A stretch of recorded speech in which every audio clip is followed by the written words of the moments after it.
Magandang lalaki at babae po sa inyo lahat. Ako po si Vic Garcia. Ako na po yung kapamilya, Abilene Garcia, at ito ang Tulong ko pa sa Global sa PFC, the Filipino Channel. Nandito na naman kami para bigyan kayo ng tulong kaalaman para sa buhay na mas matagumpay. Mas masaya. At mas makabuluhan. Kapamilya, may mga dapat ka bang gawin pero ayaw mong gawin dahil naiinis ka sa mga reaksyon ng iba. Parang apektado, ano? At may mga tao ba sa buhay mong mahirap mahalin pero dapat mo pa rin silang mahalin? Good news, mamaya pag-uusapan natin. Ano-ano ang mga bagay na mahirap gawin pero dapat natin gawin. Sa ating episode na Do It Anyway! Para sa usapang real, abangan ng panayam ni Lucy Cruz Valdez kay Anjanette Abayari at matutunghayan din natin kung bakit kahit kumpleto ka sa tulog pero pagod pa rin pagising. Mula yan kay Chris Alizaga. Pero bago ang lahat ng yan, patuloy po kami nagpapasalamat sa inyong lahat sa patuloy niyong pagsubaybay sa programang Tulong Ko Pa sa Global. At syempre, special greetings to the mother of Jenny de la Cruz who recently celebrated her birthday. Happy birthday! Yes, and also special greetings to Roxanne Vasquez. And of course, congratulations on publishing your new book, The Coach Cafe. Now available on Amazon. Alam mo, sir, nakaka-touch. Kasi, Roxanne, natanggap namin ha, pati yung iyong card. Nakaka-touch yung card niya. Basahin ko lang ha. Sabi niya dito, you likely don't remember me, but I attended several of your workshops in Manila before migrating to the US in 2017. Matagal na, no? Today, I'm a loyal viewer of your Tulong Ko Pa sa Mo show on TFC from my home in Washington. I continue to be deeply moved and inspired by your work. Nakaka-touch naman. Thank you. At sabi niya, in the spirit of the hope and inspiration, your show empowers. So gusto niya lang daw i-share ito, kanyang first inspirational fiction book, recently published here in the States. Ang ganda na sabi niya, I'm not looking for anything in return. I simply wanted a gift to something back to the mentors who helped shape my journey. Alam mo, nakakatuwa ka, Roxanne. It's such an honor, no, na makasama mo pa rin kami dito sa Amerika, dyan sa Washington, sa panonood ng Tulong Ko Pa sa Mo Global. At syempre, proud na proud kami sa'yo for publishing The Coach Cafe. Thank you for this. Okay, thank you very much po sa book na pinadala mo. At who knows, one of these days, magkita tayo. Para hindi lang namin nakita yung libro, pero magkikita tayo. Correct. Special greetings din sa aming mga apo na si Callie and Happy Caleb. birthday to you! Our twin grandchildren, they both turned 1 year old. So happy birthday to both of you, Callie and Caleb. We love you! Okay, simulan na natin ang ating programa ng Tulong Pampagana. Ang paniniwala namin, one idea can change your life. For today po, one quote can change your life. Isang quote lang po, pwede magpaganda ng buhay niyo. Ayan, ang sabi ng quote natin is, when you've exhausted all possibilities, remember this, you haven't. Isa po ito sa pinakamagandang paniniwala. Kung may problema kayong pinagdadaanan ngayon, parang wala nang solusyon. Dapat paniwalaan nyo ito. Oo, sa Tagalog, kung sa palagay mo daw, nagawa mo na lahat ng dapat mong gawin, tandaan mo ito, hindi pa. Totoo po yun. Isang bagay na kailangan nyo maintindihan sa gusto nang sumuko, sinubukan nyo na lahat ng dapat subukan, parang wala nang solusyon namin ang aking problema. Tandaan nyo, hindi po totoo yun. Kasi nga po, if you have exhausted all possibilities, paalala mo sarili mo, hindi pa. Meron kang, maybe nagawa mo, naisip mo kaibigan mo, kamag-anak mo, naisip ng Diyos. Hindi mo pa alam yon. So, hanapin yun at sigurado yung problema pinagdadaanan nyo, masusolusyon. Alam mo, isa sa madalas sabihin ng maraming tao ay ang katagang, I did my best. But I think my best wasn't good enough. Parang di maganda. Ano yun? Dapat kantayan, I did my best, but I think my best wasn't good. Galing naman ang asawa ko. Sa Tagalog, ginawa ko ng lahat, pero kulang pa rin. At dahil daw dito, pwede na silang sumuko, bumigay, o umayaw. Wag niyong gagawin yan. There was also a point in my life na parang gano'n na rin po ang nangyari. Until somebody gave me a book. Tapos sa loob ng libro, ang unang quotation po na nabasa ko ay ito. When you have exhausted all possibilities, remember you haven't. And it opened my mind po. At binuksan ko isip ko, oo nga, hindi ko pa pala nagagawa ang lahat ng dapat ko gawin. Meron pa akong dapat gawin. And eventually po, nasolusyonan ko po ibalaki doon. Tama yan, sir, ano? Kasi hindi daw talaga totoo yan na ginawa na natin lahat pero wala pa rin. Hindi po totoo yan. Meron ka pang hindi ginagawa, Oo. hindi mo palang nalalaman, hindi mo naiisip, ito pinaka-importante, hindi mo pa tinatanong. Kumisan po, pag nagtanong tayo, marami tayong mga. At para patunayan natin na hindi yan totoo, naalala natin yung isang nagpa-counsel sa atin, naalala mo, na handa na daw siyang makipaghiwalay dahil ginawa na daw niya lahat ng gagawin, pero wala pa rin daw nangyayari. Opo. Eventually po, nagkausap po kami, nalaman namin yung problema, napakita po namin sa kanya na, huy, meron ka pang ginagawa. Ito, at ito. Bigla niya naisip, ay, oo nga, Di ba tinanong pa natin na, sigurado ka ba na ginawa mo na ba lahat ng dapat mong gawin? Sagot niya, Opo. ang sabi namin, para makasigurado tayong ginawa mo na ang lahat na dapat mong gawin, sulat mo nga. Yan. Sulat mo nga lahat ng ginawa mo kasi minsan parang iniisip natin, I did my best di ba? So binigyan po namin siya ng panahon na mag-isip at magsulat. So, sinulat po. Ganun din po kayo, gawin niyo. Ginawa ko na lahat. Sulat niyo po lahat ng nagawa niyo na. Iba ko sa inyo, mahihirapan magsulat kahit 3. Kasi kung minsan, 2 lang naman talagang ginawa natin. Ang sulat, lahat. O ano mangyayari pag sinulat? Alam niyo po, ito yung nangyari 2 o 3 lang ang naalala niyang ginawa niya. Sabi niya, di ba, she did her best. Tapos tinanong namin siya, nagbasa ka na ba ng libro kung paano pagagandahin ang inyong pagsasama? Sagot, hindi pa po.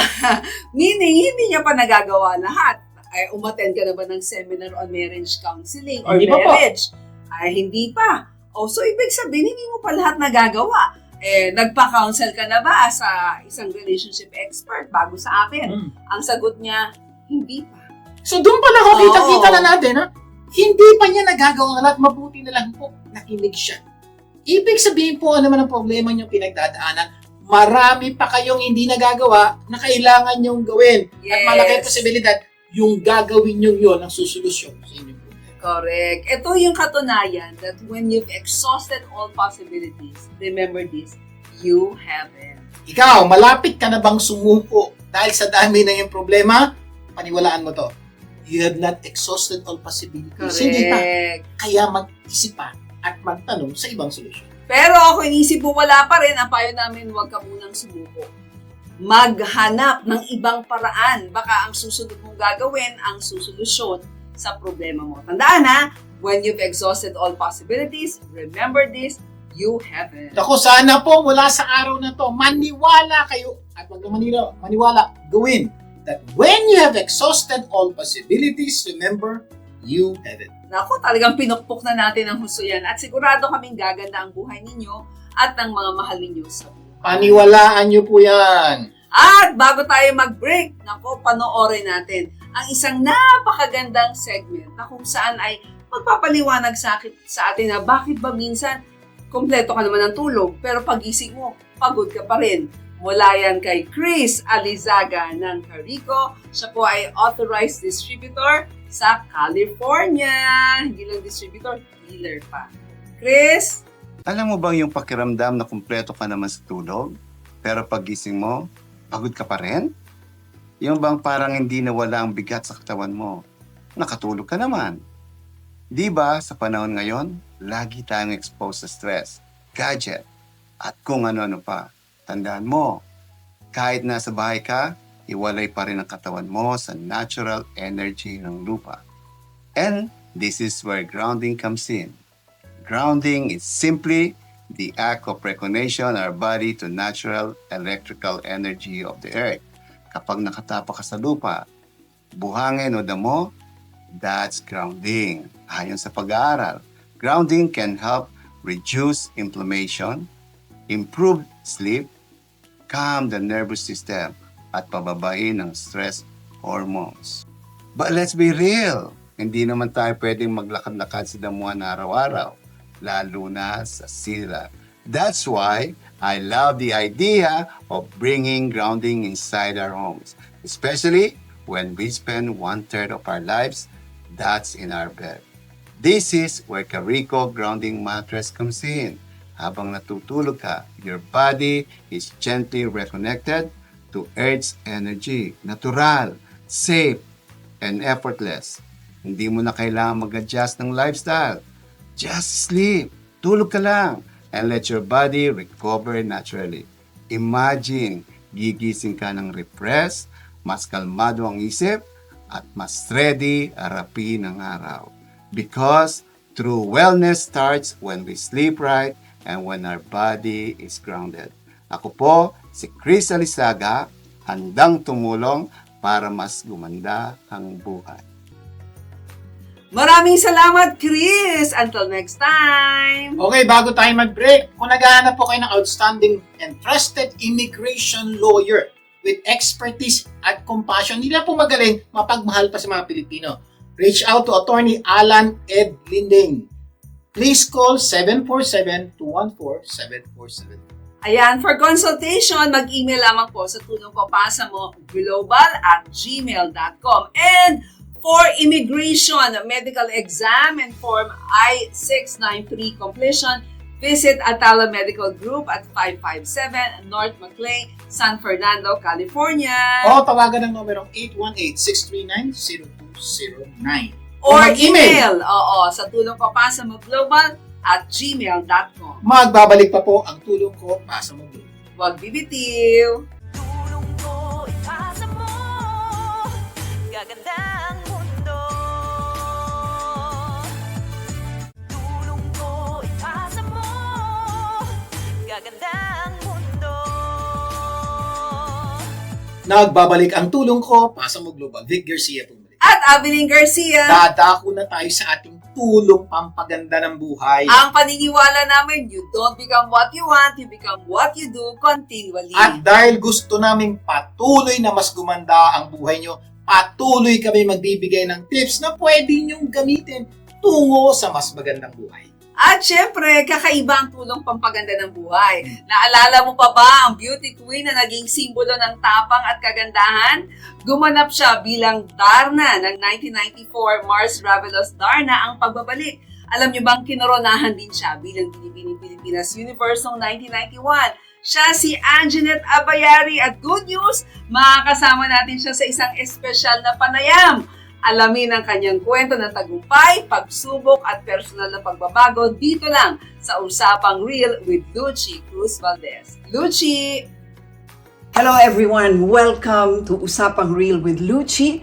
I'm on my nth America series, so I'm so happy to be here. And today we'll be talking to someone whose name certainly rings a bell. Pamilyar to sa inyo, Anjanette Abayari. This is a turnaround story like no other, which is what happens when you turn to the Lord.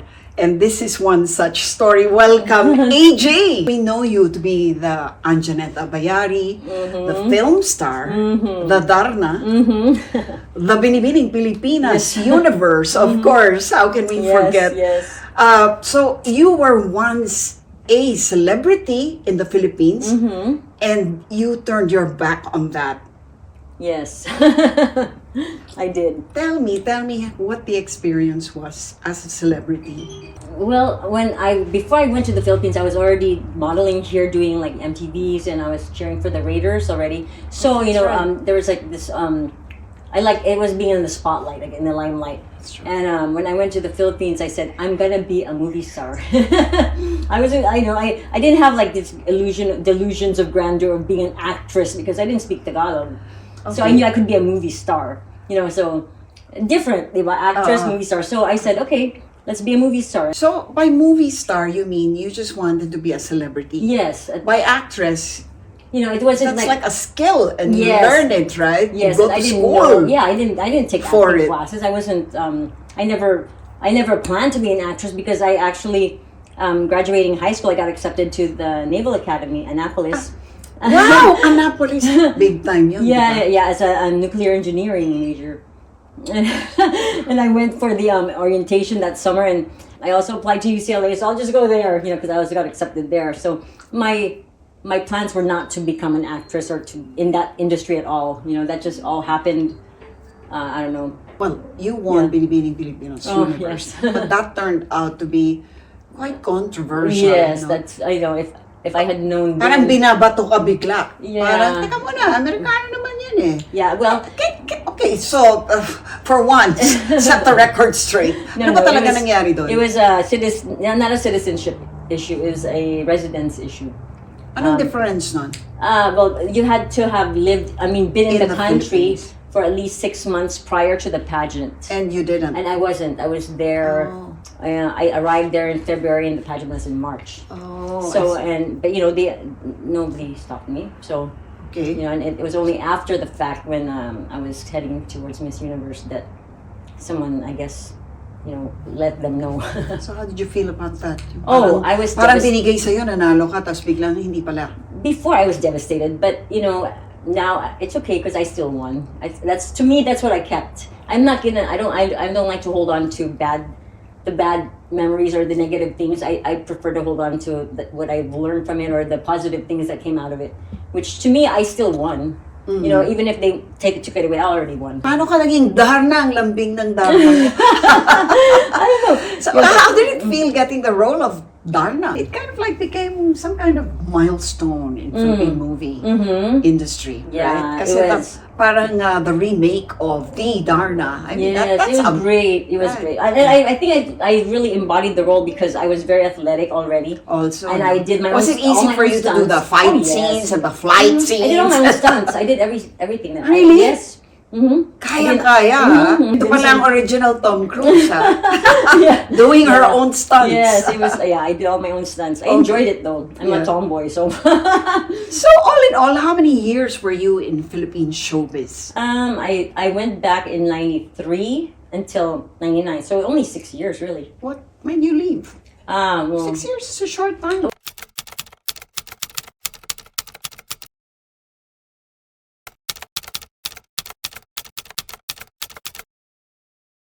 Well, in it was showbiz? it was not planned. So certain things happened, bad choices were made, and I couldn't come back. Like I don't want to rehash anything anymore from that time of my life. We were, it was so long ago. And there's been, I learned lessons. We all have to pay consequences for the things that we do, and I think it's okay because God works all things out for the good. He does. So everything happened for a reason, Yeah. and as long as we learn from our mistakes and we grow from it. It was your husband Yes, who brought you yes, there. yeah, he was Is your the one. husband a pastor? He used to be. He's an evangelist. I see. Okay. Yeah, he's prophetic. He's a prophetic evangelist. How He's did you just- meet? Through Bible study. Okay. By Bible, he was my Bible. It's actually all it was all God's plan. So you were a single mother for Yes. some time? Mm-hmm. Yes. And where was your? I mean, I don't know anything about your life story. Can you tell me a little bit more about? my you know- I had my kids late already. I had my oldest. I was already 36. So Okay. and then my youngest I had when I was 39. So I was already pretty. So I never really. I wanted kids only when I got married, and it didn't happen. So I said. So I'm you were gonna have never kids. married. No, Oh. never did. I never got married. Okay. I just had my kids and then raised them. Stayed at my mom's house, which in itself was already a challenge for me because I had to be back home after being on my own for so long, and then that was also another lesson that I had to learn, that God placed me there. We were put in place for a reason, and that's where we're supposed to be. Until we learn our lessons, and then we can go. Right. That it's so easy for you to get lost in the world. The world will pull you, and it's so easy to just get caught up in it and forget about God. Forget that who you have to thank for everything, and you lose that. The world is such a strong pull, and if you don't have it, if you're not centered, and you don't know the word, and you don't have that strong sense of who you are in Christ, you will get lost. So it's really important because the world is gonna pull you. Maraming salamat, Luchi! At kung kayo ay nabitin sa panayam na yan, bisitahin lang ang Usapang Real with Luchi YouTube channel para mapanood ninyo ang buong panayam. Okay, mamaya sa tulong dagdag kaalaman, pag-uusapan po natin ano-ano ang mga bagay na mahirap gawin pero dapat nating gawin. Sa ating episode na Do it anyway! Magbabalik pa ang tulog ko pasa magluban. Huwag bibitiw! Tulong ko ipasa mo, gaganda ang mundo. Tulong ko ipasa mo, gaganda ang mundo.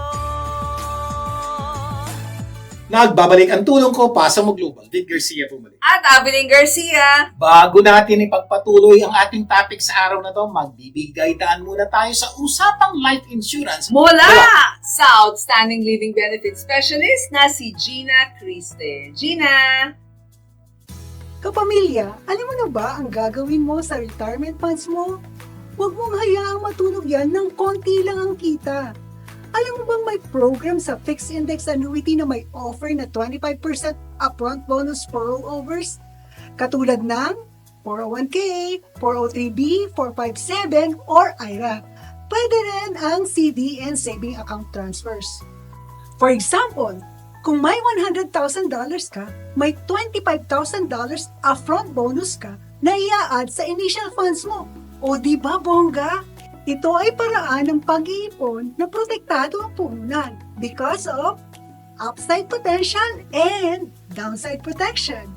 You are guaranteed to never experience losing a single penny. Ang tanong, kailangan bang malaki agad ang pera para magsimula? Depende yan.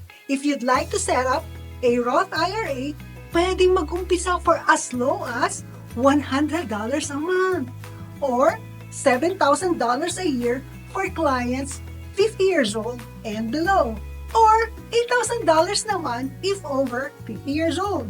If it's a single premium like rollover of 401k, 403b, 457b from previous jobs, or transfer of IRA, CD, savings account, the minimum premium depends on the program na pipiliin nyo.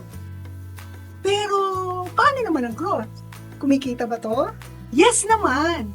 The cash value growth is based on the performance of a market index. Also, the interest compounds annually. Kapag maganda ang takbo ng market, may potential kang kumita. Kapag bumagsak, protektado pa rin ang funds mo because it has zero floor protection. What if kailangan mo ng pera? Lock ba ito? Hindi totally locked. May access ka up to 10% kada taon without penalty. Marami ang natatakot na maubusan ng pera habang buhay pa sila. Tama?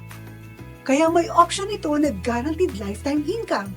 Ibig sabihin, pwede kang makatanggap ng income habang nabubuhay ka.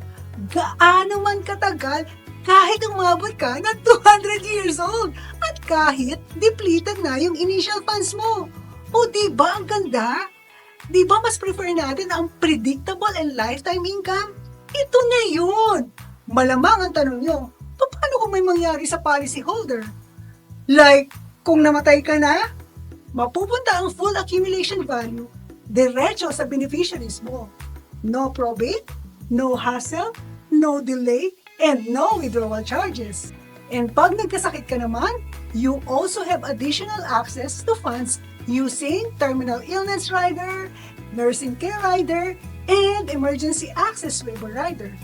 You can also double your income when you need it. Napakahalaga talaga ng ipon na may proteksyon.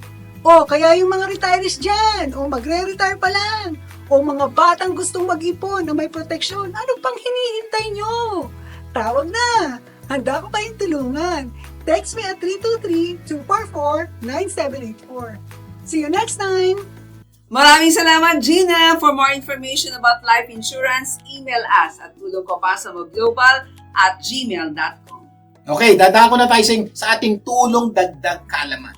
Kung saan hahanap tayo ng mga paraan para mas madagdagan ang ating kaalaman sa buhay. At sa araw na to, ibabahagi namin sa inyo ang isang napakagandang tula, no, na magpapaalala sa atin ng mga bagay na ayaw nating gawin, pero kailangan nating gawin. Ang title ng tulang yan ay The Paradoxical Commandment ni Kent Heath. Yan. Ayan. At etong sabi ng tula, ibang klase, sabi niya, people are illogical, unreasonable, and self-centered. Love them anyway.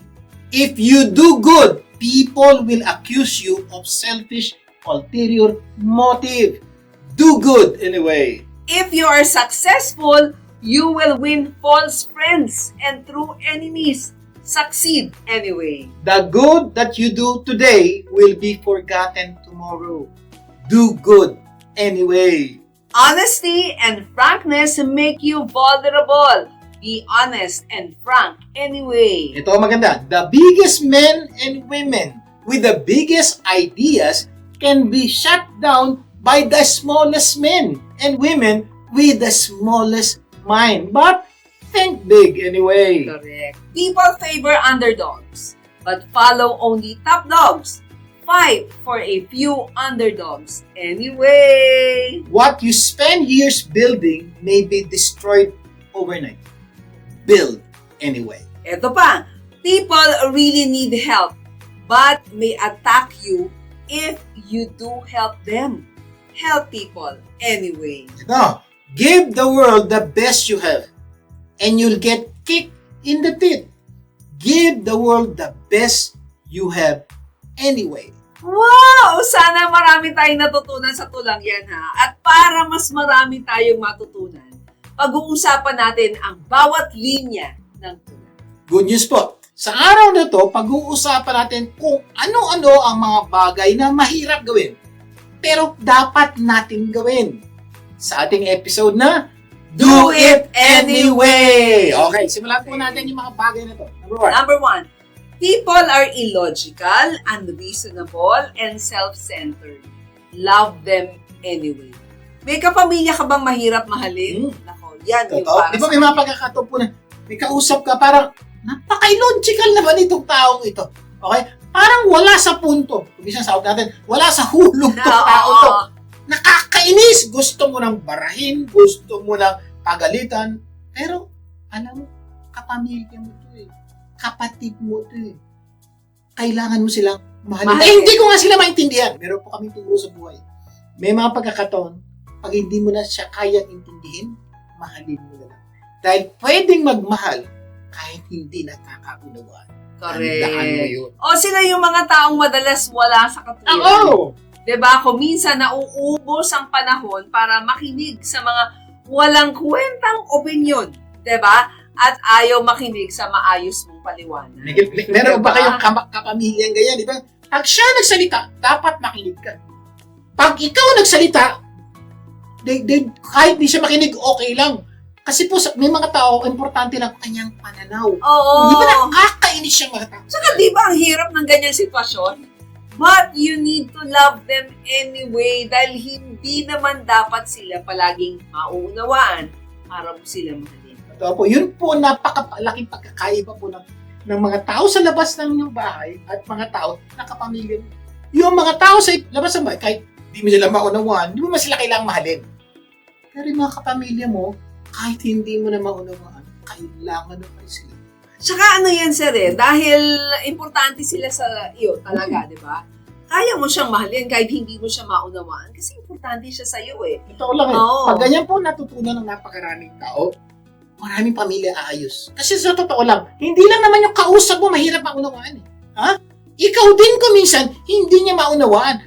Pero kung ikaw patuloy na magmamahal kahit hindi mo siya maunawaan, siya rin po patuloy na magmamahal kahit hindi niya. Kasi true love is choosing the many things a person did. Right, di ba?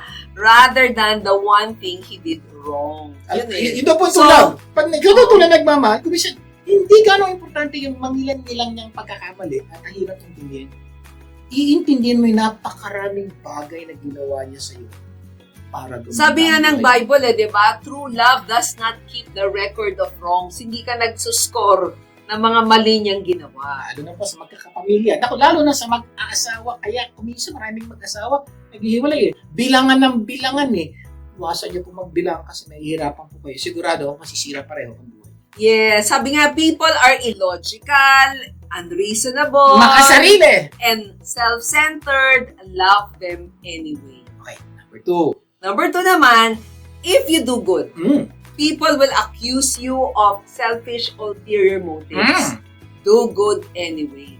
Kumbaga nadinig mo na ba yung katagang you are too good to be true? Di ba? Sasabihan ka, ang ganda na naginawa, pero you're too good to be true. Malamang, kaya ka gumagawa ng mabuti, may masama kang hangarin. Yung papaparatangan ka pang ganun, di ba? Di ba nakakainis yun? Gumawa ka na ng maganda at tama, paghihinalaan ka pa ng masama. Di ba? Hindi po naman po natin masisisi itong mga taong nagdududa. Bakit? Sa dami ng napakaraming taong magmumukhang mabait, pero may balak palang masama. Tama po yun. Pero ito lang po ang hiling ko. Pwede ba, wag na nating sabihin. Sa utak na lang natin. Give the benefit of the doubt. Baka naman ito na yung matinong tao na hindi gagawa ng Kasi kalokohan. pag sinabi mo, nasaktan mo pa siya. Oo, di wag mo ba? na. Lagay mo na lang sa isip mo. Ang palagi mo ginagamit na prinsipyo yun, always hope for the best. Let's hope na tunay ito. But prepare for the worst. Maghanda ka rin na huwag ka na naman paloko. Baka isa to sa mga walang hiya. But always give good people a chance to be good. Oo, kaya kung minsan, di ba, ayaw mo nang gumawa ng tama, ayaw mo nang gumawa ng mabuti. Pero dapat ka pa rin gumawa ng tama dahil alam mo naman na ang tama, yung dahilan mo. Di ba? At wala kang hangaring masama. So if you do good, people will accuse you of selfish ulterior motives. Ang sagot, Do good anyway. So yun po kakalimutan nyo sa mga taong napagod ng gumawa ng mabuti dahil sa mga taong hinuhusgahan ka. Ako po hiling ko, hindi mo kayang pigilan husgahan ka. Pero wag mong pabayaan yung paghuhusga nila umigil sa'yo na gumawa pa rin ng Oo, kaya nga 'di ba, gumawa ka na ng mabuti, pararatangan ka pang sakim at may lihim na layunin. Gumawa ka pa rin ng tama at mabuti. Sa aming pagbabalik, tutuloy po natin ang ating kwentuhan. Magbabalik pa ang tulong ko para sa mundo. Huwag bibitiw. Tulong ko ipasa mo, gaganda ang mundo. Tulong ko ipasa mo, gaganda ang mundo. Nagbabalik ang tulong ko, pasa mo global. Vic Garcia po balik. At Avelyn Garcia, Bago natin pagpatuloy ang usapan sa topic natin sa araw na to, ano dapat gawin? panoorin muna ang aming Simple Reminders with Lasting Impact. Kasama ko si Erica Garcia. Hi everyone! We're here again for Simple Reminders. With lasting impact. We often wait for big moments to live with purpose. But God often works through small, faithful steps. Showing up on time, keeping your word. Doing your best even when no one applauds. Small obedience today can create great significance tomorrow. Don't underestimate what God can do with a willing heart. This is Avelyn Garcia And Erica Garcia, giving you Simple Reminders, Lasting Impact. Oh, naku, maraming salamat for more life lessons. Mag-subscribe naman kayo sa Simple Reminders Lasting Impact YouTube channel. Okay, ito na po. Itutuloy na po natin ang pagsagot sa tanong na ano-ano ang mga bagay na mahirap gawin pero dapat nating gawin. Sa ating episode na, Do It Anyway! Okay, mag-review tayo sa na-discuss natin kanina. Number 1, people are illogical, unreasonable, and self-centered. Love them anyway. Number 2, if you do good, people will accuse you of selfish, ulterior motives. Do good anyway. Number 3, Ito na. ito na. If you are successful, you will win false friends and true enemies succeed anyway. Kapag ikaw daw ay naging matagumpay, magkakaroon ka ng huwad na kaibigan at tunay na kaaway. Totoo po yung problema pong malaki yan sa mga taong yumayaman, lalo na. Automatic, dumadami ka mag-anak mo, dumadami kaibigan mo. Ang problema, hindi ko sigurado kung totoo lahat siya. Pero ito, sigurado, dadami rin ang kaaway mo. Pero yung kaaway mo, malamang totoo. Pero yung mga kaibigan at kamag-anak mo, hindi ka sigurado. At dahil dito ko minsan, parang feeling mo, di ba naman yan?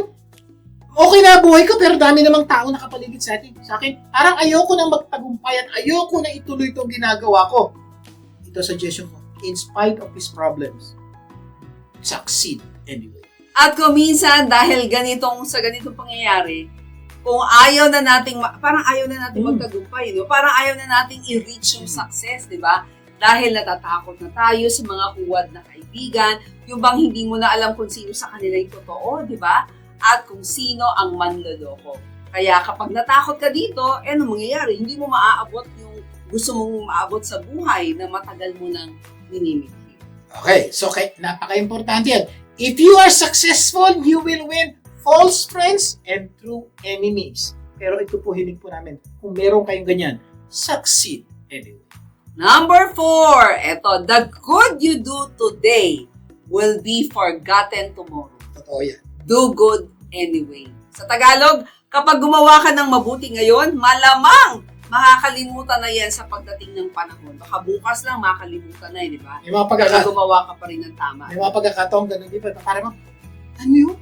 Ginaganito niya ako dami kong magandang tinulong sa kanya before. Di ba? May mga pagkakataon, nakalimutan niya na ba ito? Ito. Kumisan, dumarating po tayo sa punto doon. Yes. At dahil doon, parang nanghihinawa na po tayo gumawa ng mabuti. Kaya sabi, itigil na ito. Hindi ko na gagawin to. Suggestion ko po, tuloy niyo lang po yung tamang. Alam nyo, kapamilya, okay na makalimutan ng iba. Hindi mo naman kasi ginagawa yung mabuti para maalala nila. Ginawa mo yung mabuti dahil yun ang tama at dapat mong gawin. Except, ginawa mo yung mabuti para maalala nila. Problema talaga yan. Pero ito po hiling po namin, gumawa kayo ng mabuti. Sabi ko nga po, turo nga po sa Biblia, dapat daw po yung ginawang mabuti ng kanang kamay, hindi malaman ng kaliwa. Ganun po katindi. Ibig sabihin po, gawa lang tayo ng gawa ng mabuti. At saka kahit nakalimutan nila, Oo. diba? Hindi naman makakalimutan ni Lord. Yan. No, hindi makakalimutan ng Diyos yan eh. Kasi siya mismo ang magpapaalala sa'yo at na magandang ginawa mo. Hindi lang maalala mo yung maganda ginawa mo. Pagpapalain ka pa ng Diyos. Tandaan niyo po ito. Correct. Pangako po ng Diyos. Diyos po nangako, hindi yung nanay, tatay, kaibigan niya. Ano man yung tinanim nyo, aanihin nyo. Nagtanim kayo ng maganda. Pwedeng hindi kayo umani dun sa pamilya nyo, sa kaibigan nyo, sa boss nyo, sa kamag-anak nyo. Kailangan isipin, nangako ang Diyos na pag tinanim mo, anin mo, Diyos po ang gagawa ng paraan. Hindi po yung mga tao nakapaligid sa iyo. Yes. Para lahat ng ginawa mong mabuti, babalik sa iyo. Pero hindi ka balik ka niya. Pag gumawa sila ng masama, masakit po, pinangako rin ng Diyos. Yung masama nilang ginawa, babalik sa iyo. Oo. Kaya nga, tandaan natin, the good you do today will be forgotten tomorrow. Do good anyway. Kailan yun, kahit makalimutan. Number 5 na tayo. Number 5, honesty and frankness make you vulnerable. Be honest and frank anyway. Kumbaga, kapag nagsabi ka daw ng totoo, baka mapunta ka sa peligro. Dahil ang sinasabi mo ay totoo, ay pwedeng magpahamak daw sa ibang tao o sa sarili mong pagkatao. Totoo po yan. Yan po isa sa napakalaking problema natin ngayon. Marami pong tao ang nagsisinungaling. Bakit? Kasi ayaw nila maparusahan. To protect themselves, no? O ayaw nila maparusahan yung iba. O ayaw nilang madama yung iba. Ang problema po, kayo po ba? Gusto niyo bang makipagrelasyon sa sinungaling? Ayaw niyo. Kaya po paulit-ulit namin sinasabi. Magsabi po tayo ng totoo. Kahit kumisan yung pagsasabi ng totoo, might harm us. But at the end of the day, makakatayo ka, makakatingin ka sa mata ng ibang tao na ginawa mo yung tama at sinabi mo yung totoo. At the end of the day, balikan natin kanina.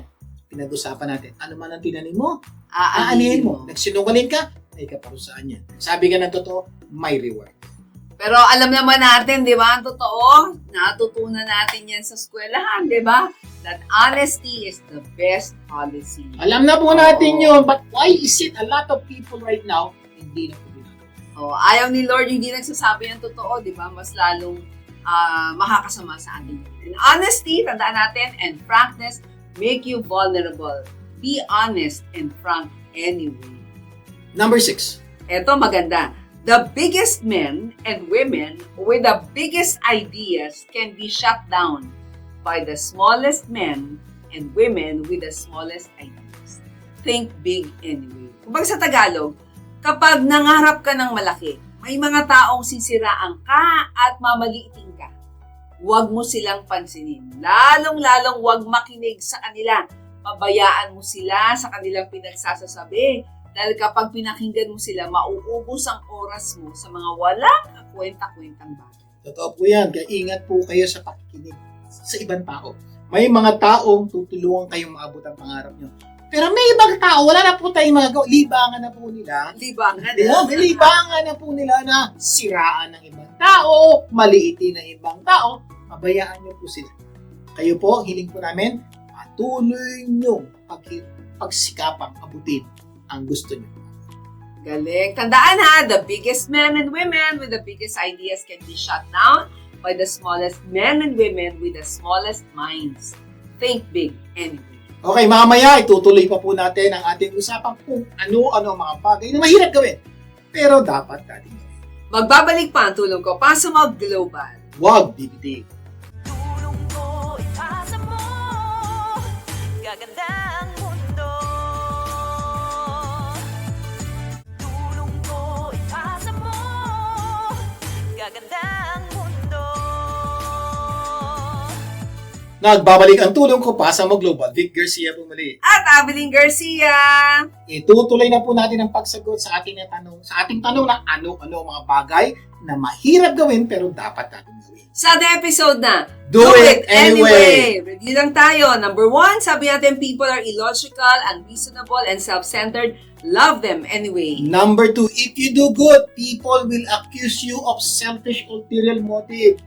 Do good anyway. Number 3, if you are successful, you will win false friends and true enemies. Succeed anyway. Number 4, the good that you do today will be forgotten tomorrow.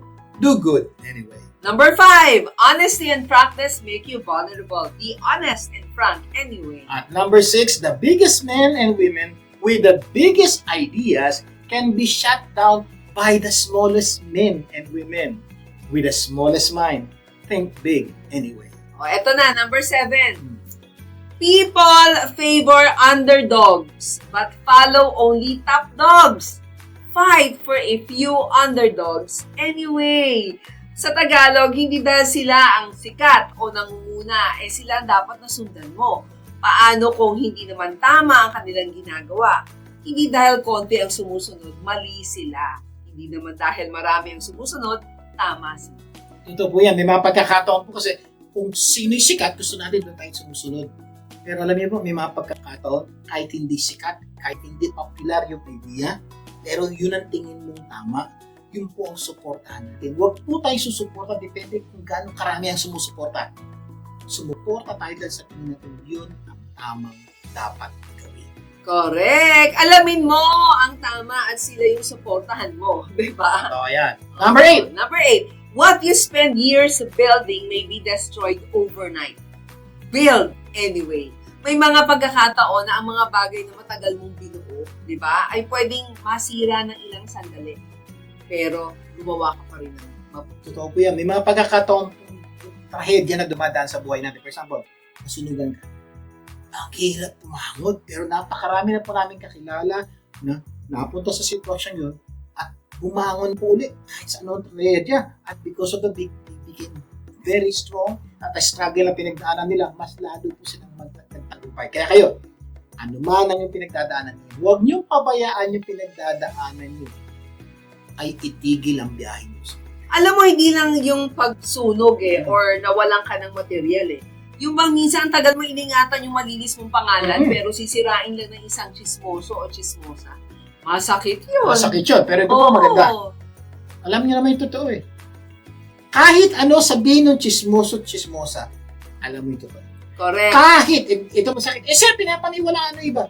Kahit ano ang paniwalaan nila, alam mo yung totoo. Ito pinaka-importante. Alam ng Diyos. Kaya kung minsan, ayaw na natin alagaan ang ating malinis na pangalan, di ba? Dahil ang sabi naman, ay, naku, masisira din naman. Huwag ganun. Kaya tandaan natin, what you spend years building may be destroyed overnight. Build anyway. Okay, number 9. Number 9, people really need help, but may attack you if you do help them. Help people anyway. Naku, may mga pagkakataon daw na kapag tayo ay tumulong, tayo pa nasisisi. Totoo yan. Lalo na sa magkakapamilya, di ba? Tinulungan mo na, galit pa. Ito pa, problema. Tinulungan mo na, kulang pa daw. Tinulungan mo na, ang dami pang reklamo. Di ba nakakainis yung mga taong yan? Gusto mong kurot-kurutin. Naku, sa inis mo. Correct. Kaya kung minsan, di ba, tayo na yung nagsakripisyo, tayo na yung naperwisyo. Pero may galit mga pa sila. Galit pa. May mga pagkakataon, tinulungan mo, sabi mo nga, galit pa o nagreklamo pa. Totoo yan. May kilala ka bang mga taong ganyan? Malamang sagot mo, ay, Marami. Kaya marami sa atin ang ayaw ng tumulong. Pero maraming tao pa rin na nangangailangan ng totoo. Diba? Nangangailangan ng tulong. At kung hindi tayo tutulong, ano na mangyayari sa kanila? Totoo, patandaan niyo po ito. May mga pagkakataon po talaga sa buhay na talaga kailangan natin maunawaan yung mga tao na nangangailangan ng tulong. Kaya nga sila nandun. Meron silang bagay na hindi nagagawa. At kuminsan yun po yun, yung gratefulness, wala po sa kanila. Yes. Ang punto po nila, dapat yung nagawin yan, dapat yung nagawin yan, dapat yung tulong. Kaya mayaman, ako mahirap, kaya maganda buhay, ako hindi. Dapat kayong tumulong. Yung bang, siya pa yung galit, siya pa yung salita ng salita, itinulungan mo na. Dahil doon kuminsan tayo, nainis tayo, ayoko nang tulungan niya. Pag-isipin nila kung mabuti.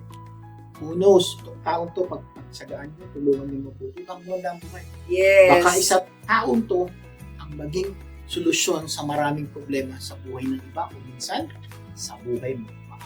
Kaya kung hindi tayo tutulong sa kanila, sino tutulong sa kanila?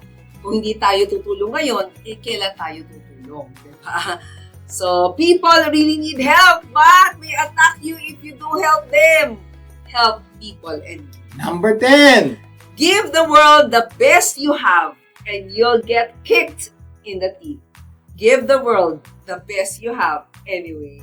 Minsan, ginagawa mo ng lahat para mapabuti, di ba? Ang mundo, Kulang pa rin. hindi lang sarili mo, Oo. hindi lang pamilya mo, yung Pero kapaligiran mo. kulang pa rin. Binigay mo na lahat. Wala pa rin. Naubos na ang lahat ng yung lakas. Resources, kapos pa rin.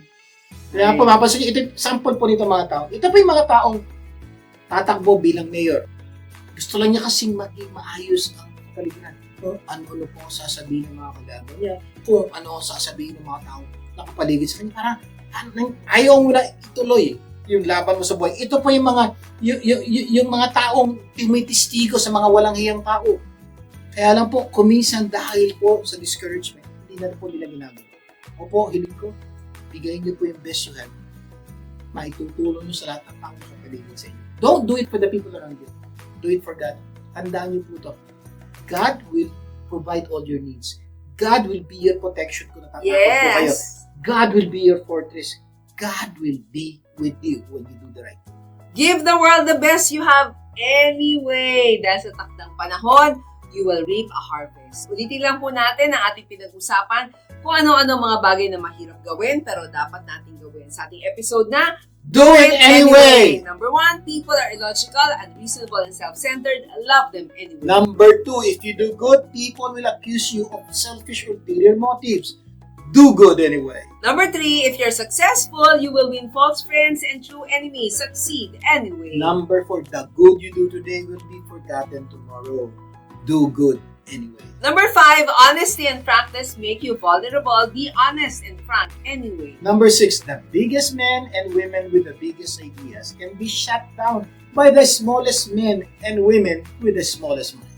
Think big anyway. Number 7, people favor underdogs but follow only top dogs. Fight for few underdogs anyway. Number 8, when you spend years building may be destroyed overnight. Build anyway. Oo nga, no? What you spend years building, pwedeng masira, pero build anyway. Number 9, people really need help but may attack you if you do help them. Help people anyway. And lastly, number 10 po, give the world the best you have. And you'll be kicked in the teeth. Give the world your best anyway. Sana marami tayong natutunan sa ating pinag-usapan ngayon. Next week, mas marami pa tayong pag-uusapan na tunay na magpapaganda ng inyong buhay at ang mga mahal ko sa inyo. Ayan, closing prayer tayo. Mga nasa langit, maraming po salamat sa pagpapaalala niyo sa amin sa mga bagay na dapat namin gawin na kahit kuminsan napakahirap gawin. Panginoon, dalangin ko po, bigyan mo kami ng grasya, magawa ang mga dapat namin gawin kahit nahihirapan kami gawin. Pagpalain niyo po lahat ng Pilipino saan mang sulok ng mundo. Lahat ito'y dalangin namin sa pangalan ni Jesus. Amen and amen. Laging tandaan kung ano man ang naitulong sa inyo ng programang ito, ipasa mo naman sa iba. Imbitahin niyo po ang inyong mga kapamilya na tumutok sa programang ito sa susunod natin pagsasama. At sama-sama natin pagandahin ang ating At buhay. ng mga mahal natin sa buhay. Po yung kapamilya, Vic Garcia. Ako na po si Evelyn Garcia. Laging tandaan, Sa tulong ko pa sa mga global, gaganda ang mundo. Tulong ko ipasa mo. gaganda ang